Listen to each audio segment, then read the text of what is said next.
अब जीबी के अंदर नाज़रीन इंतखाबात होने वाले, इलेक्शन होने वाले हैं, और मसला यह है कि जीबी की आवाम मान नहीं रही, यानी जीबी के जो नौजवान है वो नाज़रीन मान नहीं रहा। अब लोगों ने खुद ही जीबी के अंदर नाज़रीन कैंपेन शुरू कर दी है, यानी जहां पर जलसे होने थे, जहां पर एक ग्राउंड के अंदर ये खास जगह के ऊपर आवाम ने इकट्ठा होना था, तहरीक इंसाफ को रोककर, या तहरीक इंसाफ को सूबा बदर करके एक ऐसा माहौल बना दिया गया है कि गिलगित बल्तिस्तान के हर गांव में, हर देहात में, हर चौक में, हर चौराहे में छोटे छोटे नाज़रीन जलसे शुरू हो गए, और नौजवान नाज़रीन अपनी जिम्मेदारी लेकर बाकायदा से प्रिंट करवा कर मंशूर लोगों तक पहुंचा रहे हैं और अवाम के सामने रख रहे हैं। अच्छा, जो नारा नाज़रीन सबसे ज्यादा गिलगित बल्तिस्तान के अंदर लग रहा है, वो नारा यह है कि ना वो बागी, ना वो गद्दार, कैदी नंबर 804।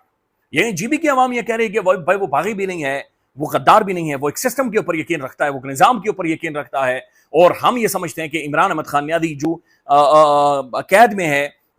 जिसे डिटेन किया गया है, काल कोठड़ी में डाला गया है, और उसके ऊपर इल्जामात ये हैं कि ये बंदा बागी है, ये सिस्टम के ऊपर, निजाम के ऊपर यकीन नहीं रखता। जीबी के लोग ये कह रहे हैं नहीं,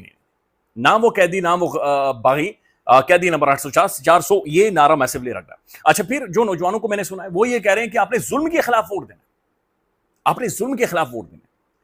जीबी नाज़रीन हमारा बड़ा सेंसिटिव रीजन है, इंतहाई हसास रीजन है। हम वहां पर किसी भी तरह का एक पॉलिटिकल एडवेंचर या पॉलिटिकल चीजें मैनिपुलेट नहीं कर सकते। पीपल्स पार्टी ने भी आज हाथ उठा दिया है कि ना यहां पर रोला है, यहां पर कपड़ा है, और कपड़े को हम बर्दाश्त नहीं करें। कैप्टन सफदर साहब पहाड़ों में खड़े होकर कह रहे हैं तेरा बेड़ा गर्क हो जाए, पता नहीं नाज़रीन किसे बदवाएं दे रहे हैं, लेकिन वो कह रहे हैं कि जिसने इस अवाम को लूटा है, जिसने इस अवाम के पैसे खाए हुए हैं, अल्लाह उनका बेड़ा गर्क करे, उनकी तबाही निकाले। तो मेरे ख्याल में कैप्टन साहब ने नाज़रीन सीधे हाथों से दुआ की, मैं उल्टे हाथों से भी दुआ करता हूं कि भाई बेड़ा गर्क हो उनका। तो अगर कैप्टन साहब आपकी दुआ लग गई तो आप के बड़े जो करीबी रिश्तेदार हैं उनको हवा में आप शायद तहलील होते हुए देखेंगे, उनको धुआं बनते हुए आप देखेंगे।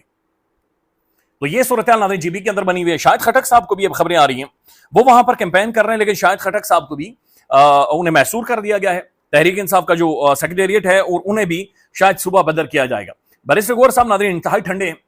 गिलगित बल्तिस्तान भी ठंडा, गौहर साहब भी ठंडे।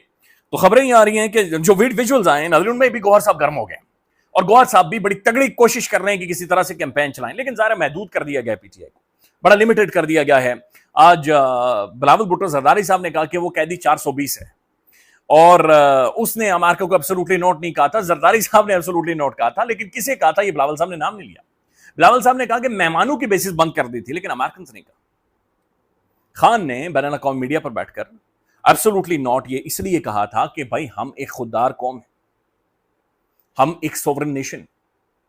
लिहाजा हम पाकिस्तान, जो अभी हमने फैसला किया है, जो ईरान और अमेरिका की वॉर के अंदर हमारा स्टांस है कि भाई हम एक सोवरेन स्टेट हैं,